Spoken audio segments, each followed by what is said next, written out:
Mark సువార్త మొదటి అధ్యాయం. మార్కు సువార్త మొదటి అధ్యాయం 4వ వచనం. మార్కు సువార్త మొదటి అధ్యాయం 4వ వచనం. ఎవరంటేనా? బాప్టిజం ఇచ్చి యోహాను అరణ్యంలో ఉండి పాప క్షమాపణ నిమిత్తం మారు మనసు విషయమైన బాప్టిజం ప్రకటించి వచ్చును. ప్రార్థన చేద్దాం. దయగల తండ్రి, కృపగల దేవా, వందనం తండ్రి, మీకు కృతజ్ఞతలు. నీ లేఖనాలను ధ్యానం చేస్తున్నాం ఈరోజు. నా ప్రభువా, రిపెంటెన్స్, పాపక్షమాపణ గురించి మనం నేర్చుకుంటున్నాం. మాకు నేర్పించండి. నీ మందిరంలో మేము నేర్చుకునే వారిగా ఉన్నాం. మా అందరి హృదయాలను మీరు తెరవండి. మాలో ప్రతి ఒక్కరూ కూడాను శ్రద్ధాశక్తులు కలిగి లేఖనము విని జ్ఞానం పొందుకొని బలంగా ఎదగడానికి మీరు మాకు సహాయం చేయమంటూ ప్రార్థన చేస్తాం. ప్రతి ఒక్కరిని బలపరచండి. పరిశుద్ధాత్మ సహాయం మాకు అనుగ్రహించమంటూ యేసునామములో అడుగుచున్నాం తండ్రి, ఆమేన్. మరొకసారి ప్రభునందు కూడి వచ్చిన అందరికీ క్రీస్తు పరిశుద్ధ నామములో అందరికీ శుభాలు, అందరికీ వందనాలండి. చాలా మంచిది మిత్రులారా. మనం మార్కు సువార్తను ధ్యానం చేస్తున్నాం. దేవుని మహాకృపను బట్టి మొదటి 3 వచనాలను మనం ధ్యానం చేయగలిగాం. 4వ వచనాన్ని మనం నేర్చుకుంటున్నాం. ఈ 4వ వచనంలో గత వారం మనం నేర్చుకున్నాం. బాప్టిజం ఇచ్చి యోహాను యొక్క ప్రసంగం ఈ అధ్యాయంలో, ఈ వచనంలో మనకు కనబడతా ఉంది. బాప్టిజం ఇచ్చి యోహాను ప్రసంగం చేశాడు. అతని ప్రసంగం దేని గురించి? అతని ప్రసంగం పాపక్షమాపణ, మారు మనసు గురించి అతని ప్రసంగం. ఎక్కడి నుంచి చేశాడు ఆయన ప్రసంగాన్ని? అరణ్యంలో ఉండి. అరణ్యం అనేది దేనికి సూచనగా ఉంది? ఇశ్రాయేలుల యొక్క అవిధేయతకు సూచనగా ఉంది. దేనికండి? అరణ్యం అనేది దేన్ని తెలియజేస్తుంది?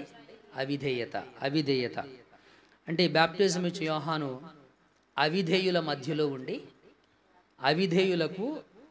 అవిధేయులకు మార్గం సరళం చేస్తూ, మార్గాన్ని సిద్ధపరుస్తూ చెప్పిన ప్రసంగం ద్వారా అతనిచ్చినటువంటి దాన్ని ఏమంటారు, మెసేజ్ ఏంటి అని అంటే, మారు మనసు పాపక్షమాపణను పొందండి.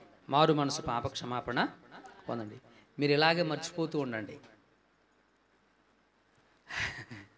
వాక్యాన్ని విని మర్చిపోతూ ఉండండి.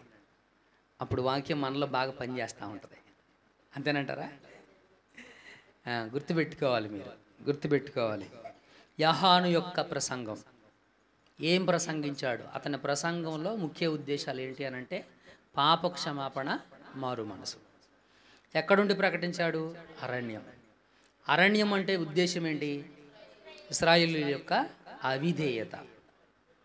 అంటే ఇప్పుడు అవిధేయులందరూ ఏమవ్వాలి? మారు మనసు పొందాలి, పాపక్షమాపణ. అది దట్స్ ఇట్. గుర్తుంది ఇక్కడ వరకే? రైట్. ఇక్కడ నుంచి మనం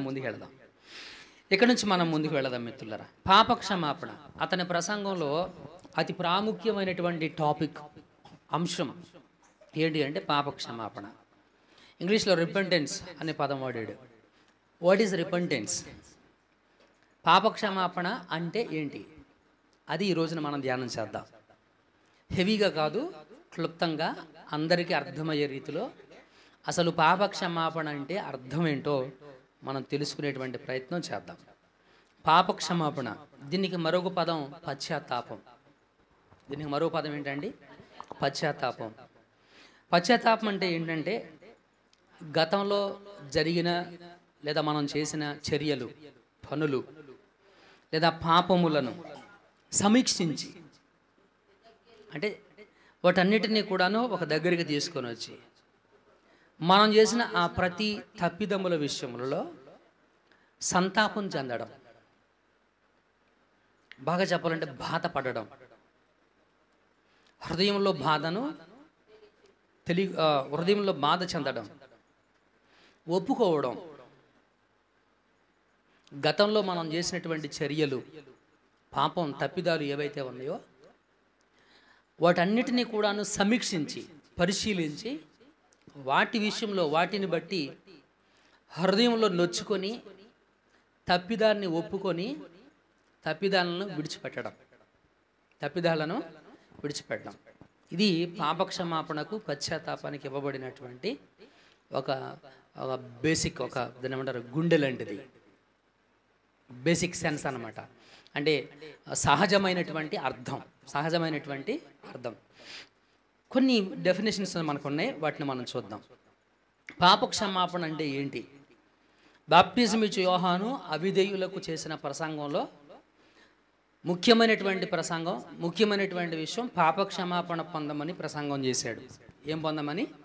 పాప క్షమాపణ పొందమని ప్రసంగం చేశాడు. పాప క్షమాపణ అంటే ఏంటి? మొదటిది చూద్దాం. ఒక వ్యక్తి తన పాపాన్ని లేదా తను చేసినటువంటి తప్పిదమును గుర్తు చేసుకొని తనకు తానే కన్విన్స్ అవ్వాలి. నేను చేసింది తప్పే అని తనలో ఆ కన్విన్స్ అవ్వాలి. ఆ మార్పు అనేది, ఆ ఒప్పుకోవడం అనేది జరగాలి. చూడండి, పాప క్షమాపణలో మొదట జరిగేటువంటి క్రియ, ఫస్ట్ జరిగేటువంటి క్రియ, ఎవరైతే పాప క్షమాపణ పొందుకోవాలనుకుంటున్నారో లేదా ఎవరైతే పాప క్షమాపణ పొందారో, ఈ పాప క్షమాపణ పొందిన వారిలో ప్రథమముగా జరిగేటువంటి మొట్టమొదటి పని ఏంటనంటే, పాపి తన పాపమును గుర్తిస్తాడు. నేను చేసింది పాపమే అని తన పాపములను గుర్తించి ఆ పాపములను అంగీకరిస్తాడు. నేనే ఇది చేశాను. అంగీకారం అనేటువంటి తనకు కలుగుతుంది. అంగీకారానికి మరొక పదం చెప్పవచ్చు, ఒప్పుకుంటాడు. ఏం చేస్తాడు? ఒప్పుకుంటాడు, వాదించడం. గుర్తుపెట్టుకోవాల్సినట్టు, ఎవరైతే పాప క్షమాపణ పొందుకున్నాడో తను పాపినన్నటువంటి సత్యాన్ని ఒప్పుకుంటాడు, వాదించడం. నేను ఎవరికి హాని చేయలేదు, నేను ఎవరికి నష్టాన్ని కలుగు చేయలేదు, అది తప్పు కాదు, అది నేను ఎందుకు చేయాల్సి వచ్చిందంటే అందుకు చేయాల్సి వచ్చింది, ఎందుకు చేయాల్సి వచ్చింది, ఈ విధమైనటువంటి కారణాలను చూపించడము పాప క్షమాపణకున్న లక్షణం కాదు. పాప క్షమాపణకున్న లక్షణం ఏంటంటే, పాపి తన పాపమును గుర్తించి తన పాపమును ఒప్పుకుంటాడు, అంగీకరిస్తాడు. అది పాప క్షమాపణలో మొట్టమొదట జరిగేటువంటి పని. నేను వాక్యం ద్వారా మీకు పరిచయం చేస్తాను. లోకాసు వార్త 15వ అధ్యాయం 18వ వచనం 21వ వచనం. లోకాసు వార్త 15వ అధ్యాయం 18వ వచనం ఏమిటంట? నేను ఏం చేసి లేచి ఎవరి దగ్గరికి వెళ్ళి? తండ్రి దగ్గరకు వెళ్ళి, తండ్రి, నేను పరలోకమునకు విరోధముగాను నీ ఎదుటను పాపం చేసి తిని, ఇక మీదట నీ కుమారుడను అని పిలిపించుకొనుటకు యోగ్యుడను కాను. రైట్, చాలు. ఇక్కడ ఈ 15వ అధ్యాయము లోకాసు వార్తలో తప్పిపోయిన కుమారుడు మనకు కనపడుతున్నాడు. ఎవరండి ఇతను? తప్పిపోయిన కుమారుడు. ఇతను చేసిన పని ఏంటనంటే, ఇతనిలో కలిగినటువంటి పశ్చాత్తాపంలో ఫస్ట్ పశ్చాత్తాపం కలిగింది తనకి. ఈ పశ్చాత్తాపంలో తనలో కలిగిన మొదట మార్పు ఏంటనంటే, తను చేసింది తప్పు అని గ్రహించాడు. తను చేసింది తప్పు అని గ్రహించాడు.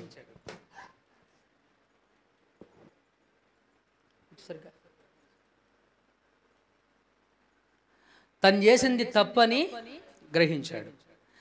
తను చేసింది పాపం అని గుర్తించాడు. అందుకే తను ఏమంటాడు? తండ్రి, పరలోకమునకు నీకు కూడా విరోధంగా నీ ఎదుట పాపం చేశాను. విరోధంగా నీ ఎదుట పాపం చేశాను అంటే తన పాపమును గుర్తించాడు. గుర్తించడం మాత్రమే కాదు, తను చేసింది తప్పని తను అంగీకరించాడు. తను చేసింది తప్పని తను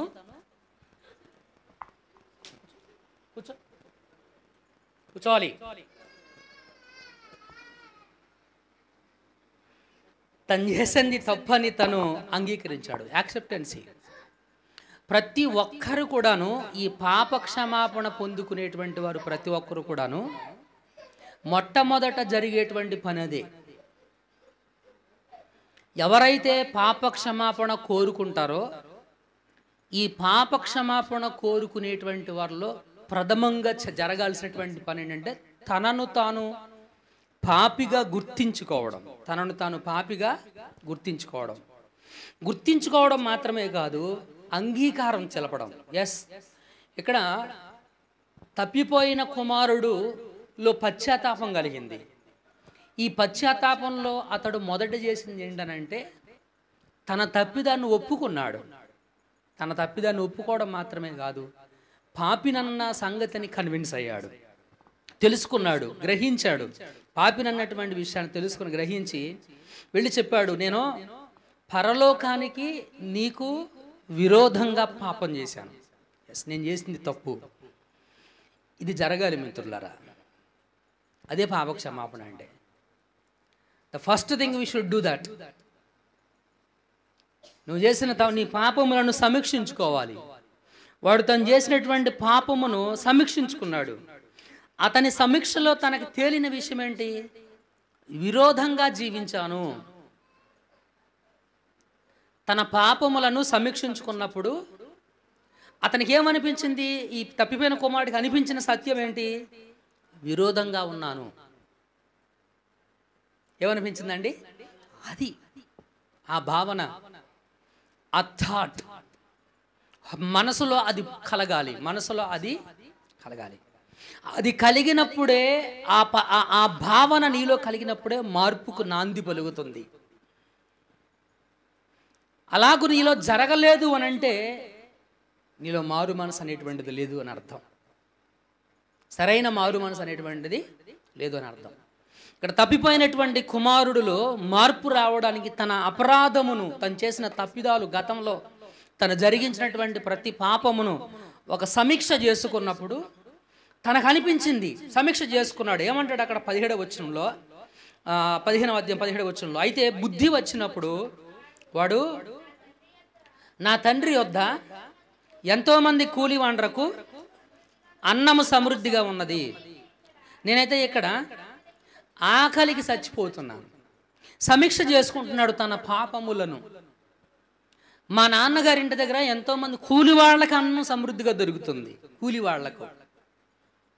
కానీ నేను ఇక్కడ కొడుకుని, ఒక కొడుకుని అయ్యి ఉండి ఆకలికి నేను చచ్చిపోతా ఉన్నాను. ఆకలికి ఏమవుతున్నాడంట? అంటే తన తప్పిదాన్ని సమీక్షించుకున్నప్పుడు తనలో కలిగినటువంటి పశ్చాత్తాపంలో మొదటి భావన ఏంటి అని అంటే తను పాపినన్నటువంటి తను విరోధంగా ఉన్నాను. నా తండ్రికి, పరలోకానికి, రెండిటికి కూడాను, నేను ఇద్దరికి కూడాను నేను ఆపోజిట్గా ఉన్నాను, వ్యతిరేకంగా ఉన్నాను. నా జీవితం దేవునికి వ్యతిరేకంగా ఉంది, నా జీవితం నా తండ్రికి విరుద్ధంగా ఉంది. ఈ గ్రహింపు అనేటువంటిది కలగాలి. ఒక వ్యక్తి తన పాపాన్ని గుర్తించి, తన తప్పిదాన్ని గుర్తించి అంగీకరించటం. అందుకని తన మనసులోని తను తీసుకున్నటువంటి ఒక డెసిషన్, ఒక నిర్ణయం ఏంటంటే నేను మా నాన్న దగ్గరికి వెళ్ళాలి. వెళ్ళి ఏం చేయాలనుకున్నాడు? తండ్రి దగ్గరికి వెళ్ళి నేను లేచి నా తండ్రి యొద్దకు వెళ్ళి, ఇది జరగాలండి. లేచి తండ్రి దగ్గరికి వెళ్ళి తను పాపమును గుర్తించడం మాత్రమే కాదు, we should go to God. మనం దేవుని దగ్గరకు కూడా వెళ్ళాలి. వెళ్ళి ఏం చేయాలనుకున్నాడు? నీకు విరోధంగా పాపం చేశాననేటువంటి సత్యాన్ని తను ఒప్పుకోవడం అనేటువంటిది అక్కడ మనకు కనబడుతూ ఉంటుంది మిత్రులారా. మొదటి రాజుల గ్రంథం 8వ అధ్యాయం, రాజుల మొదటి గ్రంథం 8వ అధ్యాయం 47-48 వచనాలు. రాజుల మొదటి గ్రంథం 8వ అధ్యాయం. వారు చెరగా కొనుపోబడిన దేశమందు తాము చేసిన దానిని ఏం చేశారంట? వారు చేసిన దానిని మనసునకు తెచ్చుకొని మేము దుర్మార్గులమై ప్రవర్తించి ఏం చెప్పారంట వీళ్ళు? ఎక్కడికి వెళ్ళిన తర్వాత చెప్పారు వీళ్ళు? కొనుపోబడిన దేశానికి. ఎలా కొనుపోబడ్డారు? చెరగా కొనుపోబడిన దేశానికి. ఎక్కడికి వెళ్ళారంట వీళ్ళు? ఎలా వెళ్ళారంట? చెర అంటే బందీలుగా ఒక దేశానికి వెళ్ళిపోయారు. వాళ్ళు అక్కడికి వెళ్ళిపోయిన తర్వాత వీళ్ళలో పశ్చాత్తాపం కలిగింది. ఈ పశ్చాత్తాపంలో వాళ్ళు చేసింది ఏంటి అని అంటే, ఈ పశ్చాత్తాపంలో వారికి కలిగినటువంటి, వారి హృదయంలో కలిగినటువంటి సమీక్ష ఏంటి అని అంటే వాళ్ళు అంటూ ఉంటారు, మేము దుర్మార్గులమై ప్రవర్తించి పాపం చేసితిమి. ఏమయ్యంట? దుర్మార్గులమై ప్రవర్తించి పాపం చేసితిమని చెప్పి ఇది ఈ సమీక్ష జరగాలి. పాపక్షమాపణ అనేటువంటిది it's not a simple thing. పాపి తను పాపినని గుర్తించాలి, తన పాపాన్ని తను అంగీకరించాలి. నేను చేసింది తప్పే, నాదే ముమ్మాటికి తప్పు, నేనే పాపం చేశాను. ఈ సమీక్ష జరగాలి. ఈ సమీక్ష అనేటువంటిది జరగాలి. జరిగి ఇక్కడేమంటాడు అంటే దుర్మార్గులమై మేము ప్రవర్తించి పాపం చేసితిమి, తమను చెరగా కొనిపోయిన వారికి దేశమందు చింతించి పశ్చాత్తాపడి నీకు విన్నపం చేసిన ఎడల, తమను చెరగా కొనిపోయిన వారి యొక్క దేశమందు పూర్ణ హృదయముతోను పూర్ణాత్మతోను నీ తట్టు తిరిగి నీ వారి పితరులకు దయచేసిన దేశమును బట్టి నీ వారిని కోరిన పట్టమునకు నీ నామ ఘనతకు నేను కట్టించిన మందిరం తట్టును నిన్ను గూర్చి ప్రార్థన చేసిన ఎడల, మందిరం వైపు నీ వైపు తిరిగి వాళ్ళు ప్రార్థన చేసిన ఎడల వారిని కాపాడండి అంటూ ప్రార్థన చేస్తున్నాడు. ఇక్కడ మిత్రులారా గమనించాల్సినటువంటి విషయం, పాపక్షమాపణ అంటే దాని అర్థం ఒక పాపి తన పాపమును గుర్తించి తెలుసుకొని తన పాపమును ఒప్పుకోవడం, తను పాపినన్నటువంటి సత్యాన్ని ఒప్పుకోవడం, ఒప్పుకోవడం. మిత్రులారా మరొక వచనం చదవండి, లోకాసువార్త 18:13 చదవండి. లోకాసువార్త 18వ అధ్యాయం 13వ వచనాన్ని చదవండి. అయితే సుంకరి దూరముగా నిలవబడి ఆకాశము వైపు కన్నులెత్తుటకైనను ధైర్యము చాలక,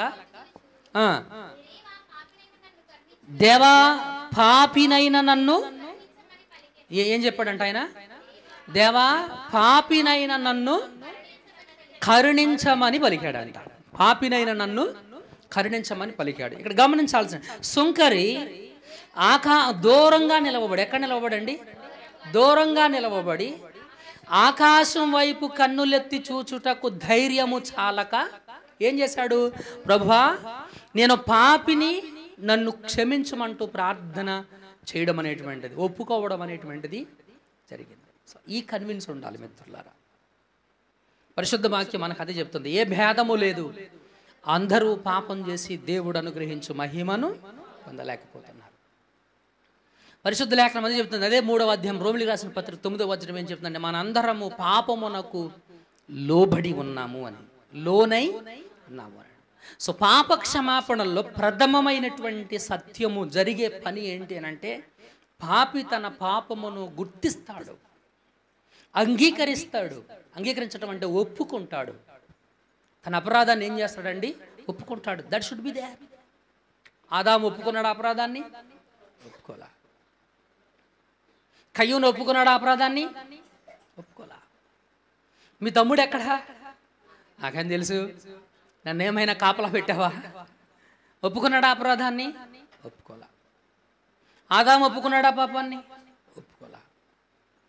సో ఎవరైతే పాపమును ఒప్పుకుంటారో వాడు కనికరం పొందుకుంటాడు, వాడి పాపాలు క్షమించబడతాయి. మిత్రులారా మొదటి యోహాను పత్రిక 1వ అధ్యాయము 8-10 వచనాలు.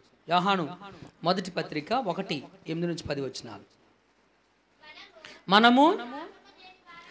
మనము ఏమిటంటే ఇది, పాపం లేని వారమని చెప్పుకొనిన ఎడల మనలను మనమే ఏంటంటే అది, ఇది గుర్తుపెట్టుకోవాలి, చాలా జాగ్రత్తగా వినండి నా మాటలను, గ్రహించాల్సినటువంటి విషయాలు మిత్రులారా.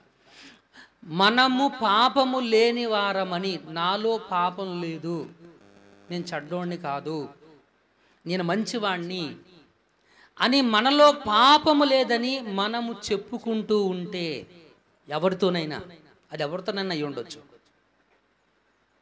ఎప్పుడైనా సరే నేను పాపిని కాదు, నాలో అసలు ఎటువంటి తప్పులు లేవు, నేను మంచోడిని అని మన గురించి మనం ఎప్పుడైనా అలా చెప్పుకుంటూ ఉంటే మనం ఎలాంటి వారమంట? మనలను మనమే మోసపుచ్చుకొందుము. అలా నువ్వు చెప్పుకుంటున్న వ్యక్తివి అయితే గనక నిన్ను నువ్వే మోసం చేసుకుంటున్నావు. మరొక మాట చెప్పాడు, మనలో సత్యము లేదు. ఏం లేదు, మనలో ఏం లేదు. సత్యం ఉంటే ఏం చేస్తాడు? ఒప్పుకుంటాడు. సత్యం ఉన్నవాడు ఏం చేస్తాడండి? ఒప్పుకుంటాడు. నేను మంచోడిని చెప్పడు. అది చెప్పుకున్నాం, ఎవరో ఒక వ్యక్తిని జ్ఞాపకం చేసుకున్నాం. ఒక ఇంటర్వ్యూలో చెప్తున్నాడు, నేను మంచోడినే.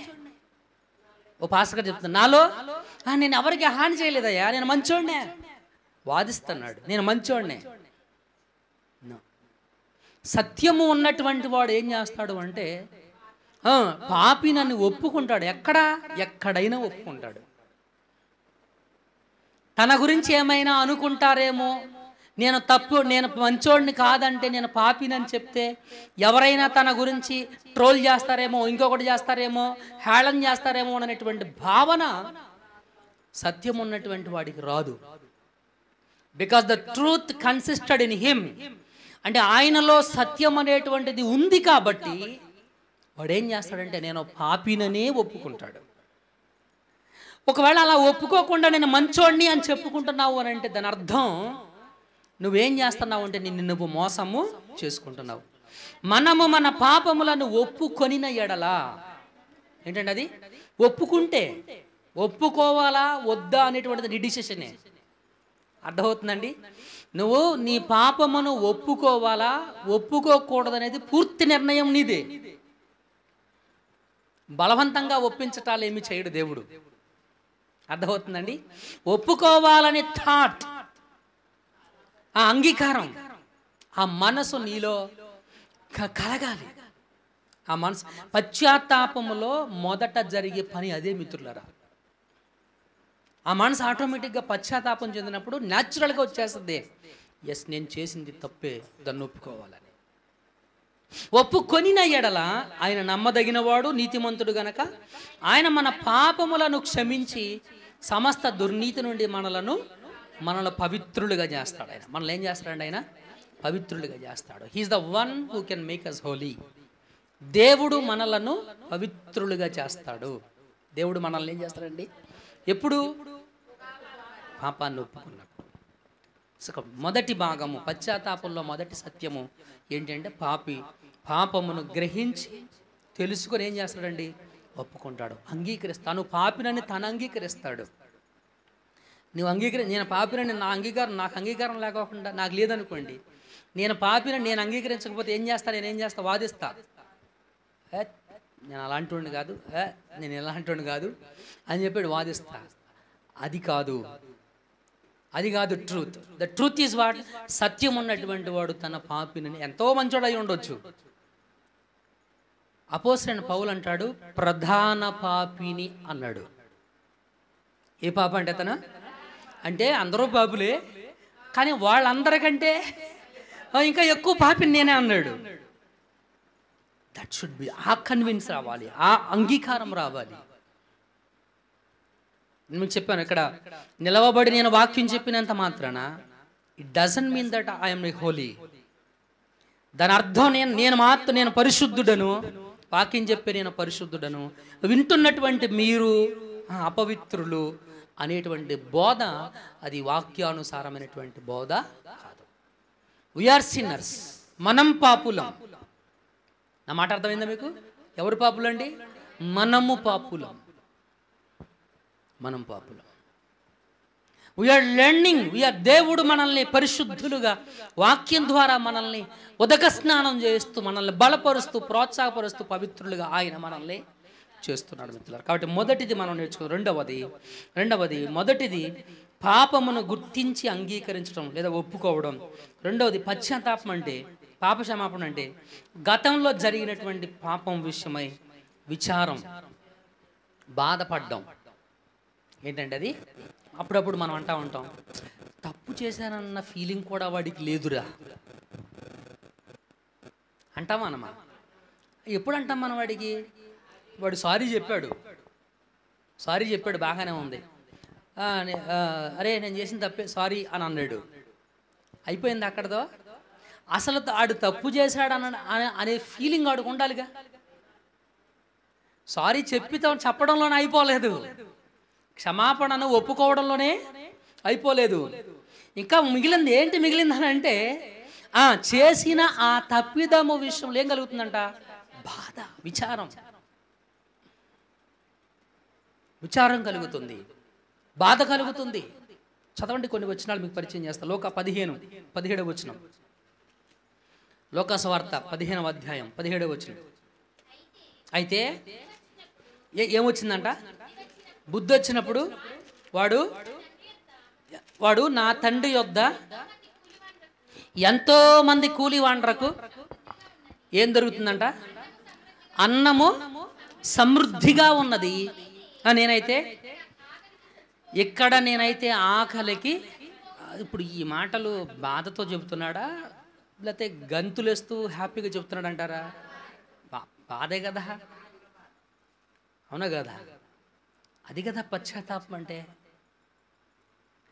అది కదా వేదన ఉంది కదా. ఏముందండి అక్కడ?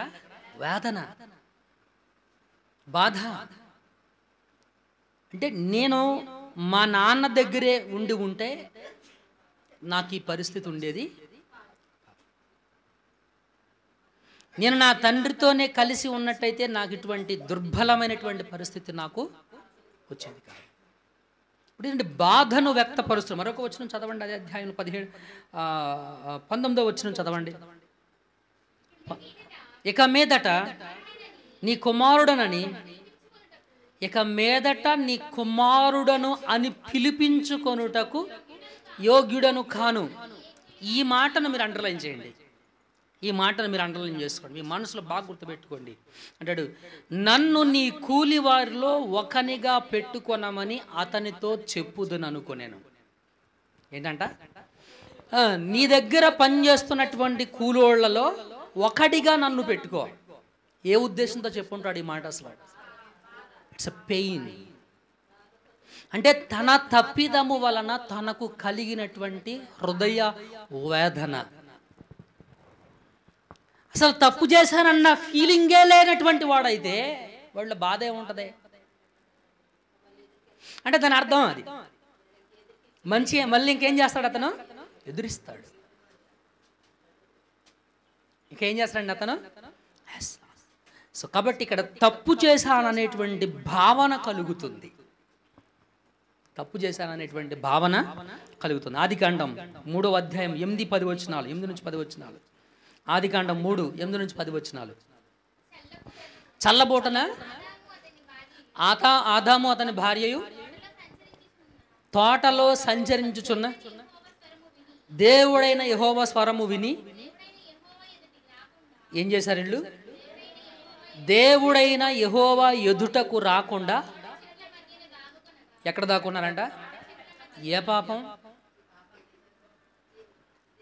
అంతకుముందు ఆయన వచ్చినప్పుడు గబాలను వెళ్ళి పట్టుకునే వీళ్ళు, గబాలను వెళ్ళి కౌగులించుకునేటువంటి వీళ్ళు ఇప్పుడు ఎందుకు చెట్టు చాటును దాక్కున్నారు? రైట్, అపరాధం చేశారు. ఈ అపరాధ భావ విషయంలో దేవుడు వాళ్ళని అడిగాడు, ఏమయ్యింది, ఏం జరిగిందని అడిగాడు. వారు ఇచ్చిన సమాధానాలు చూడండి ఎంత రెక్లెస్ట్గా ఉన్నాయో. దాన్ని ఏం చెప్పాలి? గర్వంతో చెప్పినటువంటి సమాధానాలు చెప్పాలి. రెక్లెస్ అంటే అదే కదా, గర్వం. లేకపోతే అహంకారంతో కూడినటువంటి వారి సమాధానాలు. ఎలా చెప్పాలి? వాళ్ళు, ఆదాము ఎక్కడున్నావు? దాక్కున్నా. అవునా? ఎందుకు దాక్కున్నావు? ఎందుకు దాక్కున్నావు అంటే దిగంబరిగా ఉన్నా. అయ్యి బాబాయ్, ఎలా ఉన్నాడంట? దిగంబరిగా ఉన్నా. ఎవరు చెప్పారు నీకు దిగంబరి అని? ఎవరు చెప్పారు దిగంబరి అని? ఎవరైనా చెప్పారా? ఎవరైనా వచ్చి చెప్పారా? గమనించాలి. ఎవరైనా వచ్చి చెప్పారా? అడిగాడు దేవుడు. అడిగాడు, దానికి సమాధానం ఇచ్చారా? లేదు. ఒకటి దేవుడు చెప్పాలి నువ్వు దిగంబరివి అని, లేదా దేవుడు చేయొద్దన్న పని చేయడం ద్వారా వీళ్ళకి తెలిసి ఉండాలి. ఎవరైనా వచ్చి వీళ్ళకి చెప్పి ఉండాలి. ఎవరు చెప్పారు అని అంటే దానికి సమాధానం లేదు. నేను తినకూడదని నీకు ఆజ్ఞాపించిన వృక్ష ఫలములు తిన్నావా? దానికి సమాధానం లేదు. దానికి ఇచ్చినటువంటి సమాధానం నేరుగా లేదు. ఎలా ఉంది వారి సమాధానం అంటే, నువ్వు నాకు ఇచ్చావే. అంటే ఏంటంటే తప్పు నాది కాదు, నీదే. పాపం చేసింది నేను కాదు, అసలు ఈ అమ్మాయిని కనుక నువ్వు నాకు ఇచ్చి ఉండకపోతే నాకు ఈ పరిస్థితి వచ్చేది కాదు అన్నట్టుగా ఉంది వారి సమాధానం. గమనించాల్సినటువంటి విషయం ఇది. అంటే తను చేసింది తప్పు అనేటువంటి ఫీలింగ్ అతని హృదయంలో లేశ మాత్రము కూడాను లేదు. ఆదాముకి తను చేసినటువంటి తప్పిదము విషయంలో ఇంచి కూడాను 1% పశ్చాత్తాపం కూడా ఆదాముకి తన హృదయంలో లేదు, బాధ లేదు. అతని కొడుకు కయ్యూను దగ్గరికి వద్దాం, పెద్ద కొడుకు, ముద్దుల కొడుకు, రైట్? ఏమంటాడు చదవండి, 4వ అధ్యాయం 5వ వచనం నుంచి. ఆ కయ్యూను, రైట్ నేను చెప్తాను వినండి, మీకు ఎక్కువ టైం తీసుకుంటుంది రీడింగ్కి. కయ్యూను అర్పణను దేవుడు లక్ష్య పెట్టలేదు. మనంతా తెలిసిన విషయాలే కదా ఇవన్నీ. Let me explain. తర్వాత దేవుడు కయ్యూను అర్పణను అంగీకరించలేదు. అంగీకరించకపోవడానికి కారణం అతను చేసిన విధానం. అతడు పని చేశాడు, అర్పణ తీసుకెళ్ళాడు, కానీ అర్పణ ఇచ్చే విధానం చాలా ప్రాముఖ్యమైనటువంటిది. దేవుడు మనం ఇచ్చే అర్పణల విషయంలో మనల్ని ఏం చూస్తాడు అని అంటే, మనం ఇస్తున్న క్వాంటిటీ ఆఫ్ మనీని చూడడు దేవుడు. నువ్వు ఇస్తున్న హృదయము, ఏ హృదయముతో నువ్వు దానిని ఇస్తున్నావు, అది నువ్వు ఎంత ఇచ్చినా పర్వాలేదు, కానీ హృదయముతో, ఏ హృదయముతో నువ్వు ఇస్తున్నావు అనేది ప్రాముఖ్యం. ఎందుకంటే దేవుడు హృదయములను లక్ష్య పెడతాడు, అంతరంగములను ఎరిగినటువంటి వాడు దేవుడు. హల్లెలూయా, మహిమ దేవుని కలుగుగాక. కాబట్టి ఇక్కడ అతను ఇచ్చినటువంటి విధానం దేవునికి నచ్చలేదు. అందుకే చెప్పాడు, నువ్వు సక్రియ చేసుంటే తలెత్తుకునేవాడివి. ఏ క్రియ అంటే అది అంటే మంచి పని, నువ్వు చేసినటువంటి పని మంచిదైతే తలెత్తుకొని తిరిగేవాడివి. నువ్వు చేసిన పని మంచిది కాదు. సో పాపం చెయ్యొద్దు దేవుడు హెచ్చరించాడు. నువ్వు అలా సత్క్రియ చేయకపోతే కనుక పాపముని ఇంటి వాకిట వస్తుంది. వాకిట్లోకి వచ్చింది ఇంట్లోకి రావడం పెద్ద కష్టమా? కష్టమేం కాదు. ఈరోజు ఇంటి వాకిట్లోకి వచ్చింది, రేపొద్దున్న నీ హృదయంలోనికి అది వస్తుంది. బీ కేర్ఫుల్ అన్నాడు. ఉదయాన్నే అన్నదమ్ములు ఇద్దరు పొలానికి పోయారు. పోయిన తర్వాత తమ్ముడిని చూసి కోపం వచ్చి రాయితో కొట్టి చంపేశాడు. తర్వాత దేవుడు ప్రత్యక్షమయ్యి, కయ్యూను మీ తమ్ముడు ఎక్కడున్నాడు? కయ్యూను మీ తమ్ముడు ఎక్కడున్నాడు? ఎక్కడున్నాడంటే కయ్యూను ఇచ్చినటువంటి సమాధానం ఆశ్చర్యాన్ని కలుగు చేసింది. 9వ వచనం, యెహోవా నీ తమ్ముడైన హేబేలు ఎక్కడున్నాడని కయ్యూను అడుగగా అతడు, నేను ఎరుగను. నేను ఎరగనంటే దాని ఉద్దేశం ఏంటి? నాకు తెలియదు. ఏంటది? నాకు తెలీదు. తెలీదా? వాస్తవానికి తెలీదా? తెలుసు. ఇద్దరు కలిసే కదా వెళ్ళింది. తమ్ముడు ఎక్కడున్నాడో తెలీదా? అబద్ధం చెప్పాడు. తెలీదని అబద్ధం చెప్పాడు. తిరిగి మాట్లాడుతున్న తమ్మునికి నేను కావలివాడనా? am I the keeper to my brother? నా తమ్ముడికి నన్ను ఏమన్నా కాపలా పెట్టావా? నువ్వు సెక్యూరిటీ గార్డ్ని అనుకుంటున్నావా? ఎదురు మాట్లాడాడు. తను చేసిన తప్పిదము విషయంలో కొంచెం 1% కూడాను పశ్చాత్తాపం అనే బాధ అనేటువంటిది తనకు లేదు.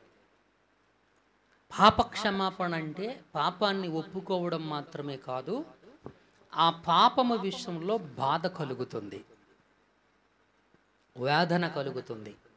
నేను చేసింది తప్పే అని ఒప్పుకోవడం మాత్రమే కాదు, వేదన పడతాడు పాపి పాపం విషయంలో. ఇది గమనించాల్సినటువంటి, గ్రహించాల్సినటువంటి విషయం. 2వ సమూయేలు 24:10, 2వ సమూయేలు 24వ అధ్యాయం 10వ వచనం చదవండి ఒకసారి. సమూయేలు 2వ గ్రంథం 24వ అధ్యాయం 10వ వచనం.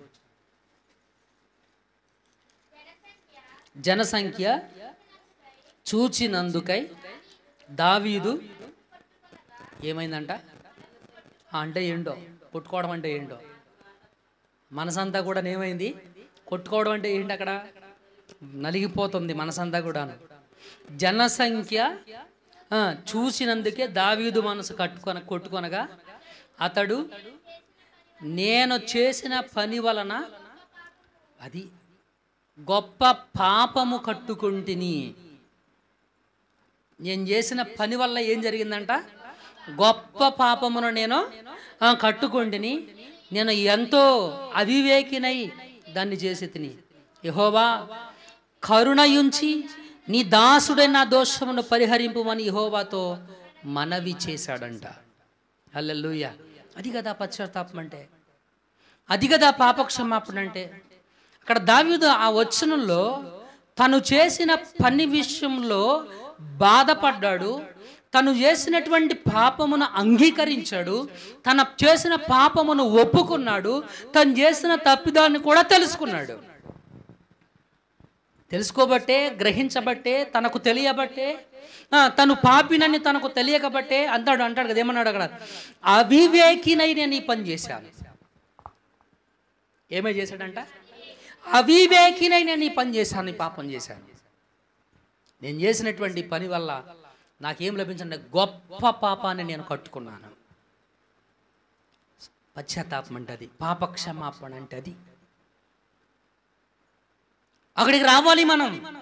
మన ఆత్మీయ జీవితాల్లో మనం పాపమును ఒప్పుకోవాలి, అంగీకరించాలి. నువ్వు పాపినన్న విషయం, నీ తప్పిదాన్ని, నువ్వు చేస్తున్న పనులను ఒకసారి సమీక్షించాలి.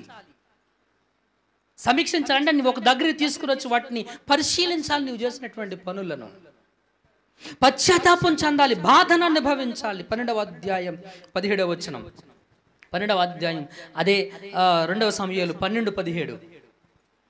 2వ సమూయేలు దావీదు ఏం చేశాడంట? ఉపవాసం ఉండి లోపలికి పోయి రాత్రంతయు అమ్మా నేల మీద ఉండి, నేల పడి ఉండి బిడ్డ కొరకు దేవుని ఏం చేశాడంట అంటే ఏంటిది? బ్రతిమలాడటంలో ఎలా బ్రతిమలాడాడు? ఏముంటుంది తన మనసులో? ఏముంది? బాధ, వేదన. ఏముందండి అక్కడ? వేదన. పాపి తన చేసిన పాపమ విషయంలో వేదన చెందుతాడండి. అలా నువ్వు వేదన చెందడం లేదంటే దాని అర్థం ఏంటో తెలుసా? నువ్వు ఇంకా పశ్చాత్తాపం పొందుకోలేదు, పాపక్షమాపణను పొందుకోలేదు. కయ్యూను బాటలోనే ఉన్నావు, ఆదాము మార్గంలోనే ఉన్నావు, ఆదాములాగే ఉన్నావు. అందుకే తన ప్రసంగం అంతా కూడాను పాపక్షమాపణ. అయ్యా పాపక్షమాపణ పొందండి, పాపక్షమాపణను పొందండి, పొందండి. గమనించండి, దినవృత్తాంతాలు, మొదటి దినవృత్తాంతాలు 21:8. మొదటి దినవృత్తాంతాలు 21వ అధ్యాయం 8వ వచనం. దావీదు నేను ఈ కార్యం చేసి అది అధిక పాపమును తెచ్చుకుంటాను. దావీదు ఒక కీర్తనలు అంటాడు, నా హృదయంలో పాపమును దాచుకోకుండా వాటిని ఒప్పుకొందును అనుకుంటేని, కానీ ముందే దేవుడు వాటిని ఏం చేశాడంట? పరిహరించి ఉన్నాడు. హల్లెలూయా, మహిమ దేవునికి కలుగునుగాక. కాబట్టి పాపక్షమాపణ అంటే మొట్టమొదటిగా పాపి తన పాపమును గుర్తించి అంగీకరిస్తాడు. పాపి తను చేసిన పాపము విషయంలో విచారం లేదా బాధ అనేటువంటి ఒక అనుభూతిని చెందుతాడు, ఆవేదన చెందుతాడు. మిత్రులారా, మూడవది చెప్తాను. పాపక్షమాపణ అంటే పాపపు ప్రవర్తన, పాపపు అలవాట్ల నుంచి దూరంగా ఉండడం. ఏంటంటే అది పాపపు ప్రవర్తన, అలవాట్లు. ఈ రెండిటికి ఏం చేస్తాడంట? దూరంగా ఉంటాడు. ఈ రెండిటికి ఏం చేస్తాడండి? అదే కదా పాపక్షమాపణ పొందినప్పుడు. పాపక్షమాపణ పొందిన తర్వాత మరలా నువ్వు పాపంతో పొత్తు పెట్టుకుంటున్నావు, పాపం జోలికి పోతున్నావు అంటే అది పాపక్షమాపణ ఎలా అవుతుంది? కాదది. చూడండి, దావీదు గురించి సాక్ష్యం చెప్పాడు దేవుడు. నాకు చాలా ఆనందం అనిపించింది ఆ మాట. రాజులు, మొదటి రాజులు 15:4. దావీదు హిత్తీయుడైన ఊరియా సంగతి యందు తప్ప తన జీవిత దినములన్నీయు యెహోవా దృష్టికి యథార్థముగా, ఇది కదా గుర్తించాల్సినటువంటి విషయం. గమనించండి, ఇక్కడ దావీదును గురించి దేవుడు మాట్లాడుతూ హిత్తీయుడైన ఊరియా సంగతి యందు తప్ప, హిత్తీయుడైన ఊరియా సంగతి యందు తప్ప తన జీవిత దినములన్నీ యెహోవా దృష్టికి యథార్థముగా నడుచుకొనుచు యెహోవా తనకిచ్చిన ఆజ్ఞలలో దేని విషయమందు కూడాను తప్పిపోకుండా ఉండెను. దేవుడు తనకిచ్చిన ఆజ్ఞల విషయంలో దేని విషయంలో కూడా ఏం చేశాడంట? తప్పిపోకోకుండా ఉండెను. తప్పిపోకుండా ఉన్నాడు. అంటే తను చేసినటువంటి తప్పిదములను మరలా జీవితంలో కొనసాగించాల. తను ఉరియా భార్య విషయంలో తప్పిదం చేశాడు, ఉరియా విషయంలో తప్పిదం చేశాడు. అయితే దది తన జీవితంలో ఇంకెప్పుడు కూడాను ఆ పాపం అనేటువంటిది రిపీట్ అవ్వాల. మీకు అర్థమవుతుంది కదా? పాపం అనేటువంటిది రిపీట్ అవ్వాల. ఊరికే కుక్కతోక వంకరలాగా రాత్రులు ప్రార్థన చేయడం క్షమించమని, పగలెళ్ళి మళ్ళీ పాపం చేయడం, మళ్ళీ సాయంత్రం వచ్చి పాపం చేయడం, పగలంతా పాపం చేయడం, రాత్రి అంతా వచ్చి క్షమించమని అడగడం, మళ్ళీ పొద్దున్న వెళ్ళి పాపం చేయడం, అది కాదు విశ్వాస జీవితం. అది కాదు విశ్వాస జీవితం మిత్రులరా. కుక్క అనుకుంటుందంట, కథ చెప్తారు కదా మీరు చాలామంది వినే ఉంటారు. రాత్రి వెళ్ళి బూడిదలో పడుకుంటుందంట.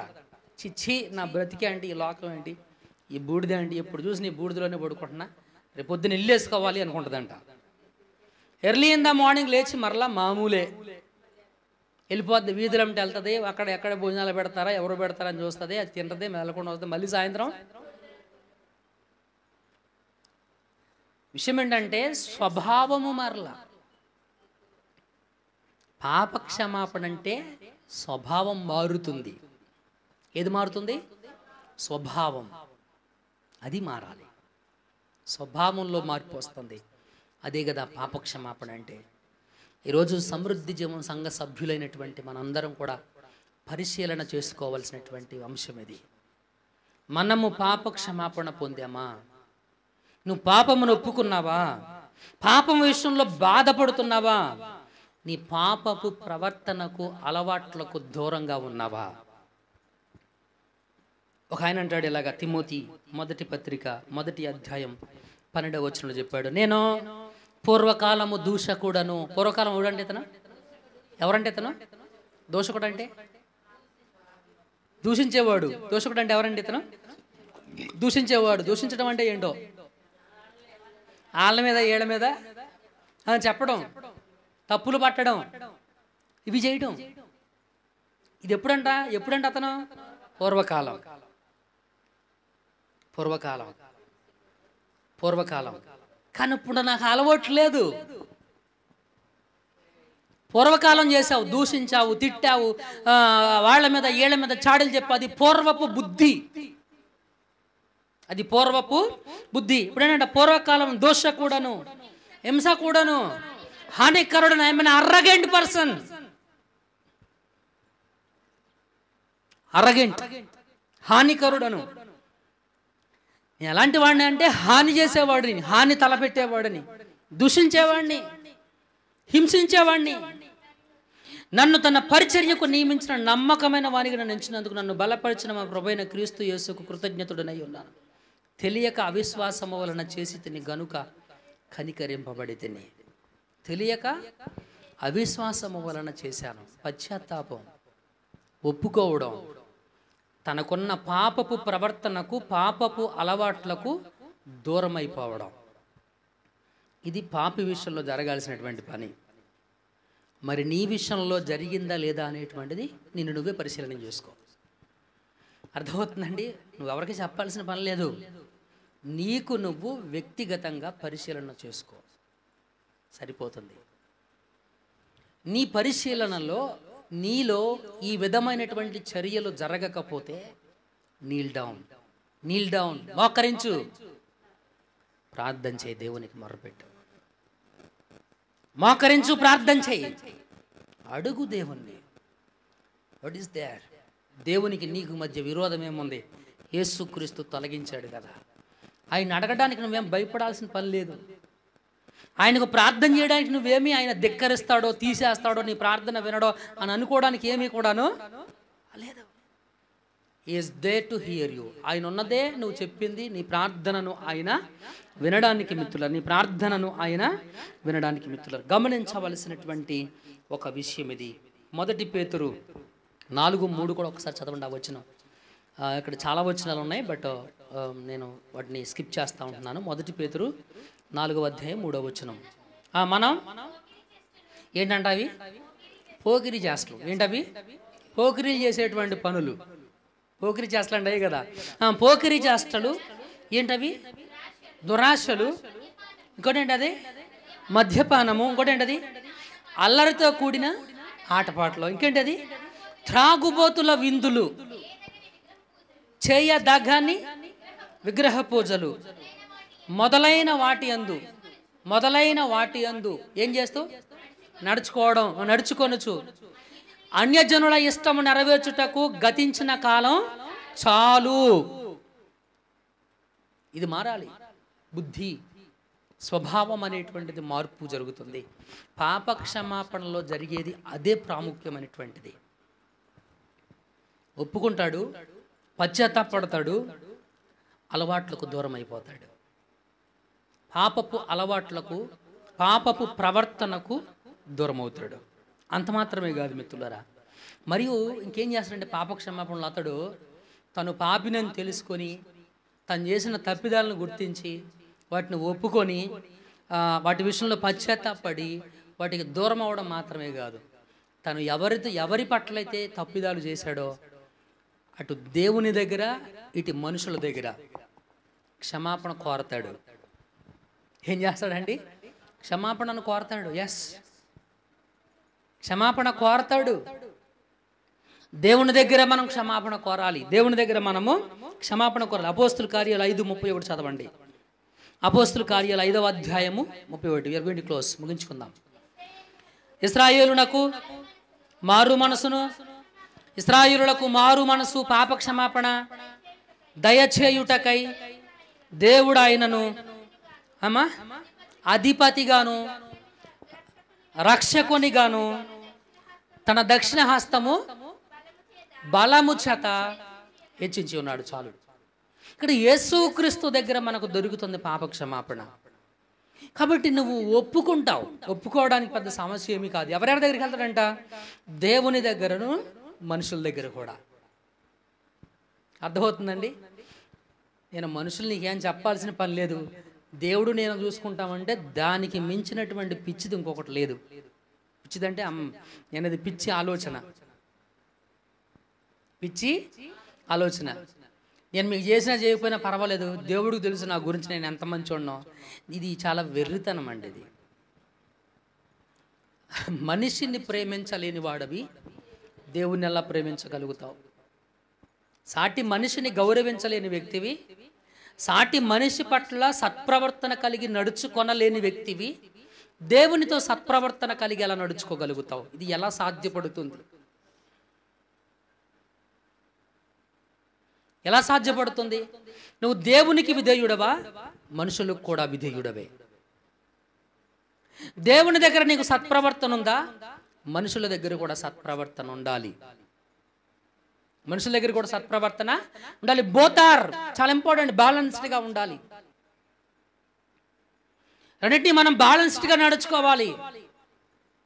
అటు మనుషుల్ని అడగాలి క్షమాపణ, ఇటు దేవుణ్ణి కూడా క్షమించమని కోరాలి. ఆ కోరిక ఆటోమేటిక్గా ఈ పాప క్షమాపణ పొందినటువంటి వారిలో జరుగుతుంది. మిత్రులారా, గమనించాల్సినటువంటి విషయం ఇది. గమనించవలసినటువంటి విషయం ఇది. మరొక విషయం, చివరి విషయం మిత్రులారా, లాస్ట్ బట్ నాట్ లీస్ట్, దేవుని వైపు తిరుగుతాడు. పశ్చాత్తాపం అంటే ఏంటంటే అది దేవుని వైపు అంటే ఆ తప్పిదాలన్నీ తెలుసుకుంటాడు, ఒప్పుకుంటాడు. ఇది కాదురా జీవితం అనుకుంటాడు. లైఫ్ నెట్ టర్న్ చేస్తాడండి, దేవుని వైపు తిరుగుతాడు. ఆ తీర్మానం జరిగింది పశ్చాత్తాపంలో.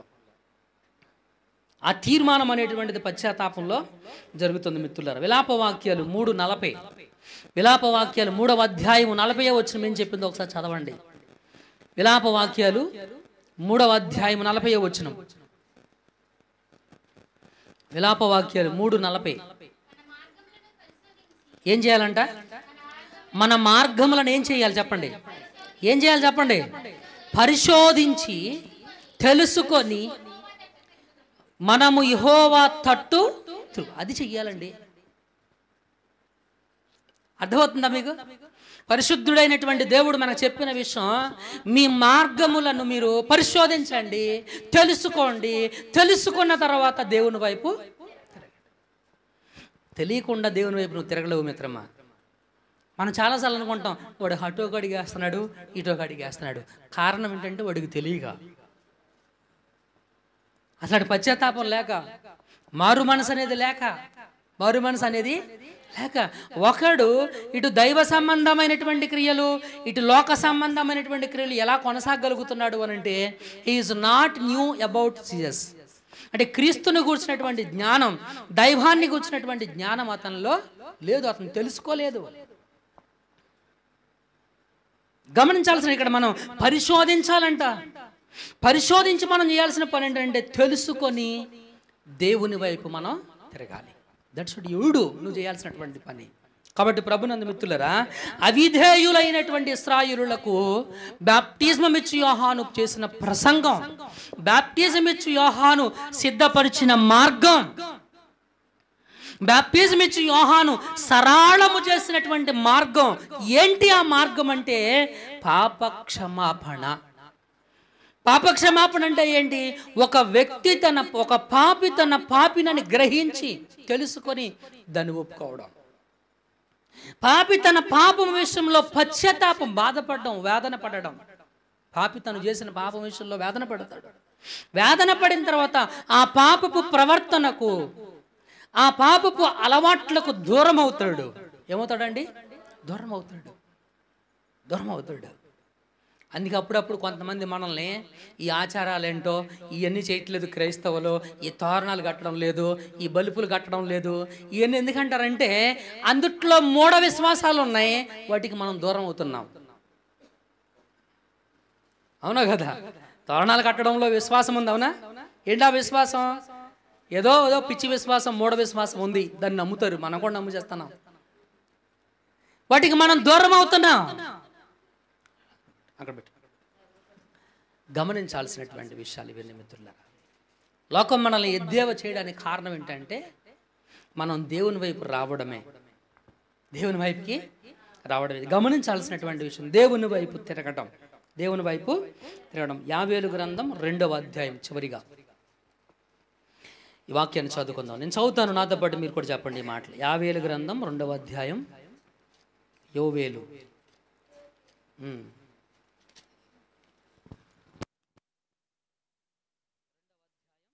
12వ వచనం 13వ వచనం. ఇప్పుడైనను ఏంటంటే అది ఇప్పుడైనను అంటే దాని అర్థం ఏంటో అంటే దాని అర్థం ఏంటి? కనీసం ఇప్పటికైనా, ఇప్పటి వరకు జరిగింది ఏదో జరిగిపోయింది, కానీ ఇక ఎప్పటికైనా ఏం చేయమన్నాడు? ఉపవాసం ఉండి ఏం చేసంట? కన్నీరు విడుచుచు ఏం చేస్తూ అంటే ఇంకా దుఃఖించుచు. ఎట్లాగది? గట్టిగా చెప్పండి అన్నమాట. ఎలాగది? మనఃపూర్వకంగా. బలవంతం ఉందంటారా? ప్రోద్బలం ఉందంటారా? ప్రలోభం ఉందంటారా? మనఃపూర్వకంగా అంటే ఇది కంప్లీట్లీ ఎవరి మీద ఆధారం?